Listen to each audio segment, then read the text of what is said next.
कल्पना कीजिए, एक ऐसा देवता जो हर घर में है, हर रसोई में है, हर मंदिर में है, हर चिता में है, जिसके बिना कोई विवाह नहीं होता, जिसके बिना कोई यज्ञ नहीं होता, जिसके बिना कोई संस्कार पूरा नहीं होता, जिसकी 7 जीभें हैं, जिसके 2 सिर हैं, जो एक साथ देवताओं को अमृत देता है और पितरों को भोजन पहुंचाता है। उनका नाम है अग्नि, देवताओं के दूत, यज्ञ की आत्मा, ब्रह्मांड की पहली लौ। अब कल्पना कीजिए, यही देवता एक दिन इतने डर गए कि भाग गए। देवताओं से नहीं, असुरों से नहीं, खुद अपने पाप के बोझ से। और उन्हें छुपना पड़ा जंगल में, समुद्र में और आखिर में पत्थरों के अंदर। आज की इस यात्रा में आप जानेंगे अग्निदेव की वो कहानियां जो ग्रंथों में दबी रह गईं, वो सच जो आपकी रोज की जिंदगी से सीधे जुड़ता है। ये उस देवता की गाथा है जो जलाते हैं लेकिन शुद्ध करने के लिए, जो नष्ट करते हैं लेकिन मुक्त करने के लिए। तो बने रहिए हमारे साथ, क्योंकि आज हम जाएंगे उस आग की दुनिया में जो कभी बुझती नहीं।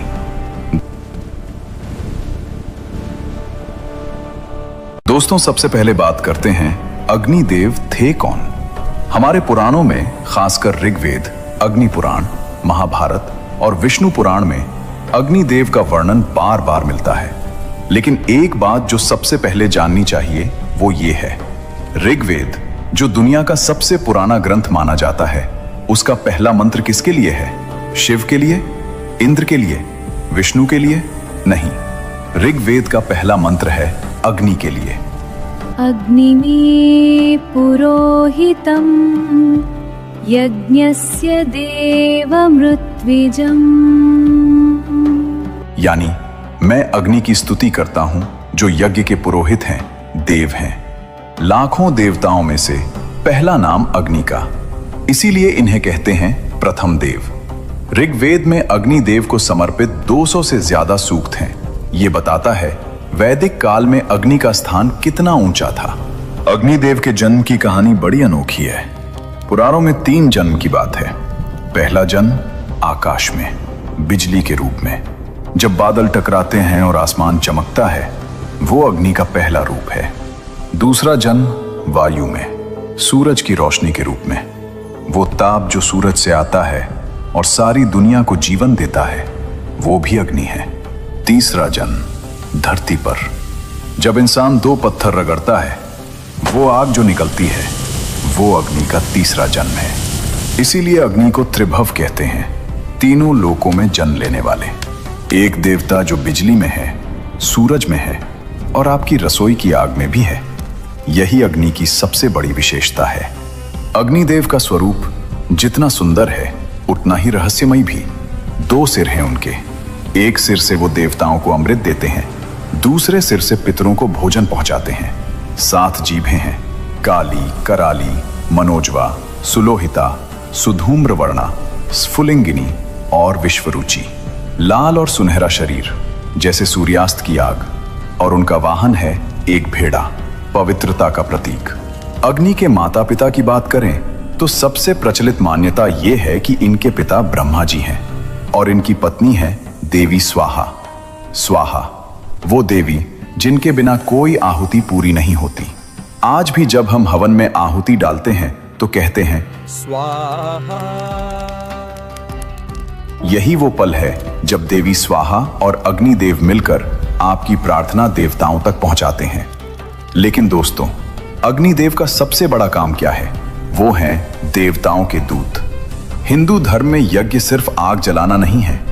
यज्ञ एक संवाद सेतु है, इंसान और देवताओं के बीच एक सीधा माध्यम, और इस माध्यम के संचालक अग्निदेव हैं। जब आप हवन करते हैं और आहुति डालते हैं, घी, अन्न, जड़ी बूटियां, अग्नि उसे जलाते हैं और जो धुआं उठता है वो सीधे देवताओं तक जाता है। इंद्र को भोजन चाहिए, अग्नि देंगे। पितरों को श्राद्ध चाहिए, अग्नि पहुंचाएंगे। वरुण को आहुति चाहिए, अग्नि भेजेंगे। बिना अग्नि के देवता भूखे रह जाते। इसीलिए अग्नि को एक नाम और मिला, जातवेद। जातवेद का मतलब है सब कुछ जानने वाला। अग्नि को सब पता है। आपने क्या किया, आपने क्या सोचा, इसीलिए आग के सामने झूठ बोलना सबसे बड़ा पाप माना जाता है। विवाह में अग्नि को साक्षी क्यों बनाते हैं? क्योंकि अग्नि सब देखते हैं, सब जानते हैं और कभी भूलते नहीं। दोस्तों, एक सवाल है, क्या आग भी बीमार पड़ सकती है? क्या देवताओं का दूत जो तीनों लोकों की आहुतियां संभालता है वो कभी कमजोर पड़ सकता है? जवाब है हाँ, और यही हुआ था महाभारत के उस युग में। एक बार एक महाराजा ने यज्ञ किया, साधारण यज्ञ नहीं, 12 साल तक लगातार चलने वाला यज्ञ। 12 साल, हर पल आहुति, हर पल घी, हर पल अग्नि को भोग। देवता खुश थे, ऋषि खुश थे, लेकिन अग्नि थक गए। इतना घी, इतनी आहुतियां, इतने वर्षों तक बिना रुके। अग्नि की पाचन शक्ति जवाब दे गई। उनकी लपटें मध्यम पड़ गईं, रंग फीका हो गया, ताप कम हो गया। और जब अग्नि कमजोर पड़ते हैं तो यज्ञ अधूरे रहते हैं, देवताओं तक आहुतियां नहीं पहुंचती और पूरी सृष्टि का संतुलन बिगड़ने लगता है। अग्निदेव परेशान हो गए ब्रह्मा जी के पास। पितामह, मुझे कुछ हो गया है, मैं पहले जैसा नहीं रहा। ब्रह्मा जी ने अग्नि को देखा, आंखें बंद की, ध्यान किया और फिर बोले, अग्नि, तुम्हारी यह बीमारी साधारण नहीं है, इसका इलाज भी साधारण नहीं होगा। अग्नि ने पूछा, तो क्या करूं पितामह? ब्रह्मा जी बोले, एक ही रास्ता है, खांडव वन। अग्नि ने नाम सुना, पहचाना। खांडव वन, वो विशाल जंगल जो यमुना के किनारे है? हाँ, उस जंगल में हजारों वर्षों से जंगली जानवर हैं, विशाल सर्प हैं, असुर हैं। उनकी चर्बी, उनका मांस, वो तुम्हारी खोई हुई शक्ति वापस ला सकता है। उस जंगल को जलाओ, उसे भस्म करो और तुम फिर से वही अग्नि बन जाओगे जो पहले थे। अग्नि की आंखों में चमक आई, लेकिन ब्रह्मा जी ने एक पल रोका। लेकिन एक समस्या है। खांडव वन साधारण जंगल नहीं था, उसमें रहता था तक्षक नाग। तक्षक नागों का राजा और इंद्रदेव का सबसे प्रिय मित्र। इंद्र ने तक्षक को वचन दिया था, जब तक मैं हूं, कोई खांडव वन को नुकसान नहीं पहुंचा सकता। अग्नि ने सोचा, कोशिश तो करते हैं। वो खांडव वन की तरफ बढ़े, लपटें उठाई, जंगल के किनारे आग लगाई और तभी आसमान में बादल घिर आए। इंद्रदेव प्रकट हुए और एक झमाझम बारिश, आग बुझ गई। अग्नि ने फिर कोशिश की, फिर बारिश, तीसरी बार फिर बारिश। ये खेल चलता रहा। 12 बार अग्नि ने कोशिश की, 12 बार इंद्र ने बारिश करके बुझा दिया। 12 बार। सोचिए, देवताओं का दूत त्रिभव अग्नि, जो ब्रह्मांड की पहली लौ है, वो 12 बार हारे, एक देवता से, अपने ही साथी से। ये अग्नि की कमजोरी नहीं थी, ये अकेलेपन की हार थी। और तब अग्नि ने समझा, अकेले नहीं जीत सकते, मदद मांगनी होगी। लेकिन किससे? दोस्तों, यहां एक बहुत गहरी बात है। अग्निदेव के सामने पूरे तीनों लोग थे। देवता थे, ऋषि थे, महान योद्धा थे, लेकिन उन्होंने मदद मांगी 2 इंसानों से, 2 मनुष्यों से, अर्जुन और कृष्ण। क्यों? क्योंकि अग्निदेव जातवेद हैं, सब कुछ जानने वाले। वो जानते थे कि इस धरती पर इस वक्त सबसे बड़ी शक्ति कौन है। वो जानते थे नर और नारायण का संगम कहां है। उस दिन अर्जुन और कृष्ण यमुना के किनारे बैठे थे, बस घूमने निकले थे। शाम का वक्त था, नदी की लहरें शांत थीं। तभी एक ब्राह्मण आया, चेहरे पर एक अजीब तेज, जैसे सूरज की रोशनी हो। अर्जुन और कृष्ण दोनों ने उठकर प्रणाम किया। ब्राह्मण ने कहा, मुझे भूख लगी है, बहुत तेज भूख, और जो मुझे चाहिए वो कोई साधारण भोजन नहीं है। अर्जुन ने पूछा, बताइए, हम जो दे सकते हैं देंगे। ब्राह्मण मुस्कुराया और बोला, मुझे खांडव वन चाहिए। अर्जुन एक पल के लिए रुके। खांडव वन? लेकिन कृष्ण ने उस ब्राह्मण को देखा। एक पल, बस एक पल, और उनके होठों पर वो मुस्कान आई। वो मुस्कान जो तब आती है जब वो सब समझ जाते हैं। कृष्ण ने धीरे से कहा, हम जानते हैं आप कौन हैं। ब्राह्मण का रूप टूटा। सामने खड़े थे अग्निदेव, लाल और सुनहरे, तेज से दीप्तिमान। हाँ अर्जुन, मैं अग्नि हूं और मुझे खांडव वन जलाना है। लेकिन इंद्र बाधा डालते हैं। तुम दोनों मेरी रक्षा करो, मैं वन जलाऊंगा। अर्जुन ने एक पल सोचा, फिर बोले, हम तैयार हैं, लेकिन हमारे पास वो हथियार नहीं है जो इंद्र की सेना से लड़ सकें। अग्नि मुस्कुराए, वो मैं दूंगा। अग्निदेव ने वरुण देव, समुद्र के देवता का आवाहन किया। वरुण प्रकट हुए। अग्नि ने कहा, मित्र, इन दोनों को दिव्य हथियार चाहिए। वरुण ने एक पल देखा और उपहार दिए। अर्जुन को मिला गांडीव धनुष, वो धनुष जिसकी टंकार से ही दुश्मन कांप जाते हैं, अक्षय तरकश जिसके बाण कभी खत्म नहीं होते, और एक दिव्य रथ जिस पर कपिध्वज था, जिस पर बाद में हनुमान जी विराजे। कृष्ण को मिला सुदर्शन चक्र, वो चक्र जो विचार की गति से चलता है, और कौमोद की गदा। दोस्तों, वो हथियार जो महाभारत में पूरा इतिहास बदल देंगे। वो हथियार पहली बार मिले खांडव वन के लिए, अग्निदेव की वजह से। एक देवता जो मदद मांगने आया था, उसने अनजाने में वो ताकत दे दी जो एक युग बदल देगी। और फिर शुरू हुआ वो युद्ध जो तीनों लोगों ने देखा। अग्नि ने खांडव वन को चारों तरफ से घेरा। लपटें उठी, ऊंची और ऊंची। जंगल के जानवर भागने लगे, लेकिन बाहर खड़े थे अर्जुन। जो भी निकलने की कोशिश करता, बाण। जो भी ऊपर उड़ता, बाण। चारों दिशाएं बंद। आसमान में बादल घिरे।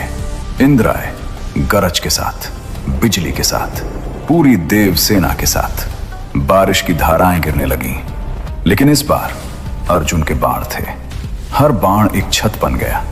बारिश की हर बूंद बाणों की दीवार से रुक गई। इंद्र ने और तेज बारिश की, अर्जुन ने और तेज बाण चलाए।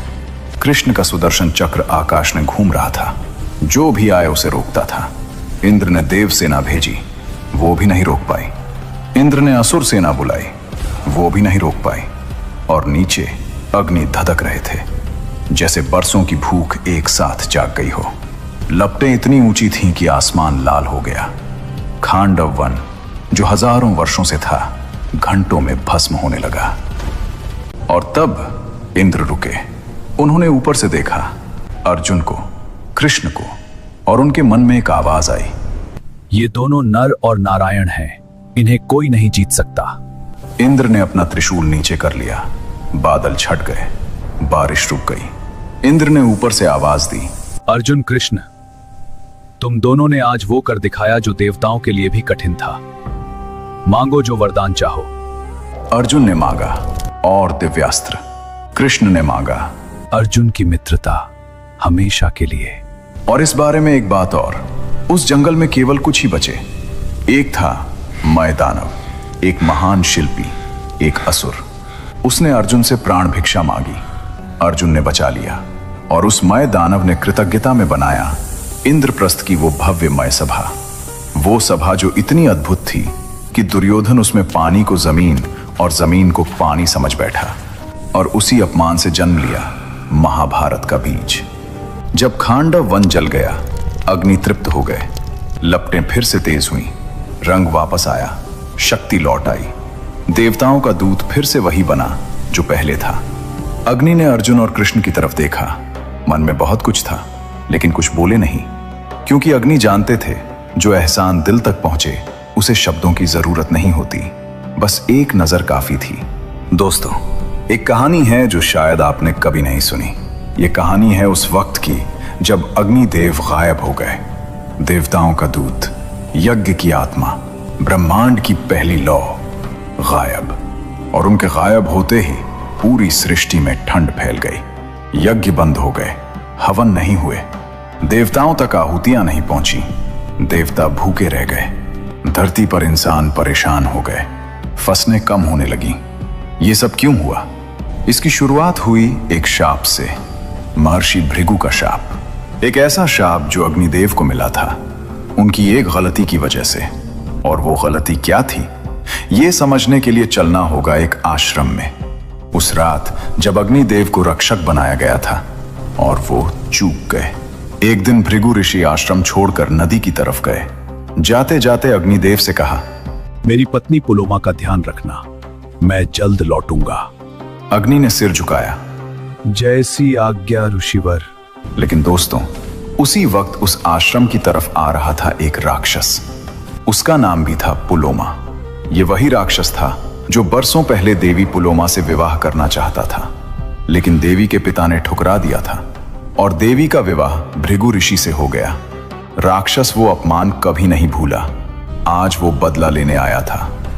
राक्षस आश्रम में घुसा, देवी पुलोमा को देखा, लेकिन वहां अग्निदेव मौजूद थे। राक्षस सीधे अग्नि के पास गया और बोला, अग्निदेव, आप सत्य के साक्षी हैं। बताइए, क्या यह स्त्री पहले मेरी होने वाली थी? अग्नि के मन में उस पल दो रास्ते थे। एक, सत्य बोलो, क्योंकि वो जात वेद है, झूठ बोलना उनके स्वभाव में नहीं। दूसरा, चुप रहो, क्योंकि भृगु ने रक्षा की जिम्मेदारी दी थी। अग्नि ने सत्य चुना, बोल दिया, हाँ, पहले विवाह की बात हुई थी, लेकिन धर्मता यह भृगु ऋषि की पत्नी है। राक्षस ने बस पहली बात सुनी, देवी पुलोमा को उठाया और जंगल की तरफ भाग गया। अग्नि रोक सकते थे, आग की दीवार बना सकते थे, लेकिन खड़े रहे, बस देखते रहे। देवी पुलोमा के गर्भ में जो शिशु था, उसका तेज इतना प्रचंड था कि वो गर्भ से ही बाहर आ गया। उस तेज से राक्षस भस्म हो गया। वो शिशु थे ऋषि च्यवन। थोड़ी देर बाद भृगु ऋषि लौटे। पत्नी रो रही थी, नवजात शिशु जमीन पर था। सारी बात पता चली। भृगु की आंखें लाल हो गईं।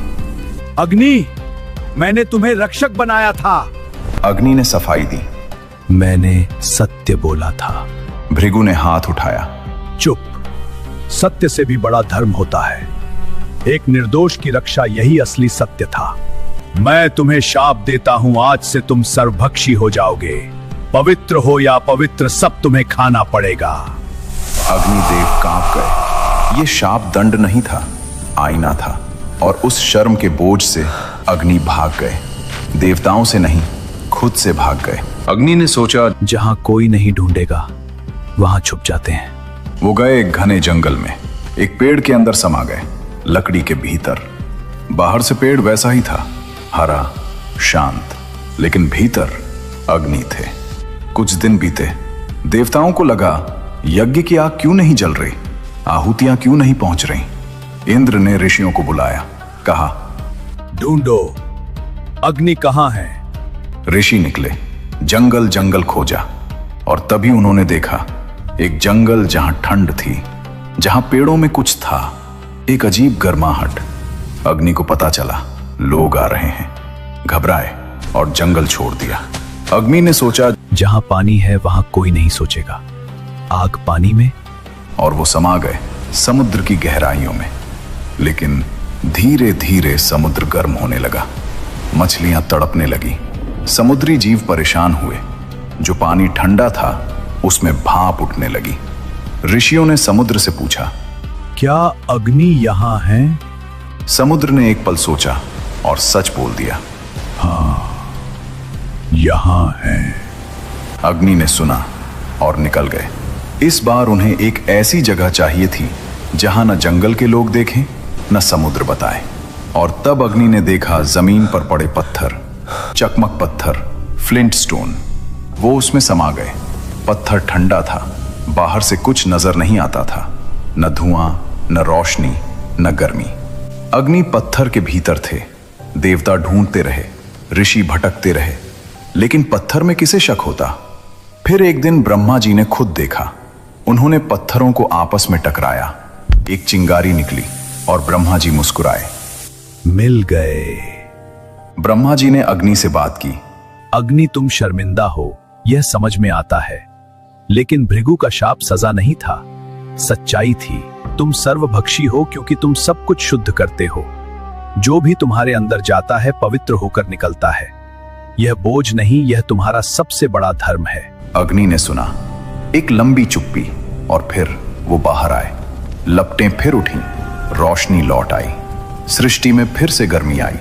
लेकिन दोस्तों, वो चिंगारी जो उस पत्थर से निकली थी वो आज भी है। आज भी जब दो पत्थर टकराते हैं चिंगारी निकलती है। आज भी जब लाइटर जलाते हैं एक चमक होती है। वो चमक अग्निदेव का वो अंश है जो आज भी पत्थरों में बसा है। दोस्तों, अब वो कहानी जो रामायण से जुड़ी है, वो सच जो शायद आपने नहीं जाना। अग्नि परीक्षा, सीता माता का आग में जाना। यह कहानी सबने सुनी है, लेकिन असली सच क्या है? वाल्मीकि रामायण के अनुसार जब रावण माता सीता को चुराने के लिए आया, उससे पहले अग्निदेव को पता चल गया।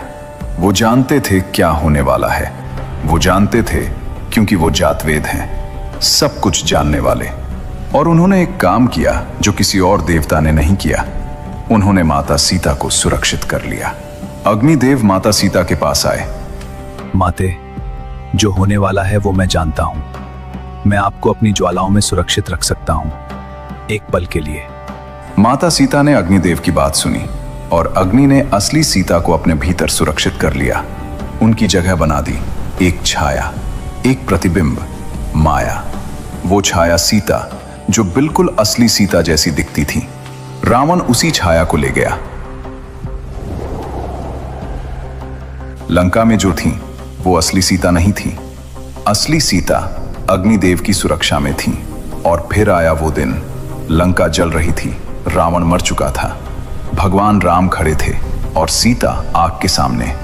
सीता आग में गई, लेकिन आग ने उन्हें नहीं जलाया, क्योंकि आग में अग्निदेव थे और अग्नि ने छाया सीता को ले लिया और असली माता सीता को राम के सामने लाकर खड़ा कर दिया।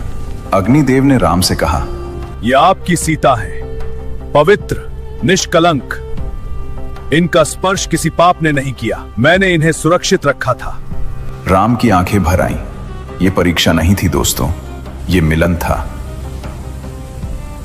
अग्निदेव अपनी मां जैसी रक्षिता को उनके स्वामी को लौटा रहे थे और इसीलिए आज भी विवाह में अग्नि को साक्षी बनाया जाता है, क्योंकि अग्नि ने वो जिम्मेदारी निभाई जो शायद कोई और नहीं निभा सकता था।